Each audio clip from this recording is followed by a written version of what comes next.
Hi విను. ఈరోజు world no plastic bag day. మనకి ప్లాస్టిక్ బ్యాగ్స్ యూజ్ చేయడం మనకు అలవాటు అయిపోయింది. ఎంత వద్దనుకున్నా వాడుతున్నాం. ఎందుకంటే షాప్కి వెళ్ళినప్పుడు వాడిస్తాడులే అనే ఒక ఫీలింగ్తో మనం బయటకు వెళ్ళాలి. క్లాత్ బ్యాగ్ తీసుకెళ్ళడం అలవాటు చేసుకోవాలి. అదే విధంగా షాప్ వాళ్ళకి ఏంటంటే కవర్ కానీ బ్యాగ్ కానీ ఇవ్వకపోతే నా బిజినెస్ జరగదు అని చెప్పి వాళ్ళు ఇస్తారు. సో ఇక్కడ ఎవరిది తప్పు అంటే మనం ఆలోచించుకోవాలి. ఇది మన డ్యూటీ అండి. ఒక 200 ml పాల ప్యాకెట్ కొనడానికి కూడా కవర్ అడుగుతాం. ఒకసారి ఆలోచించండి.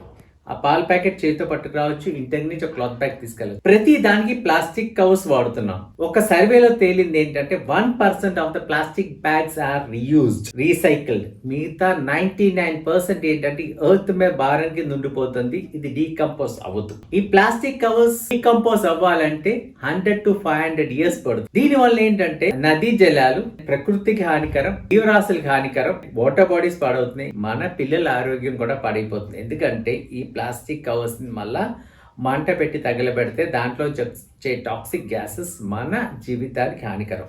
మీ పిల్లలకి బాగా డబ్బులు సంపాదించి ఇచ్చి మంచి ఎడ్యుకేషన్ ఇస్తే సరిపోతుంది, మంచి ఆరోగ్యం కూడా ఇవ్వాలి. ఇది మన బాధ్యత. Please stop using plastic covers.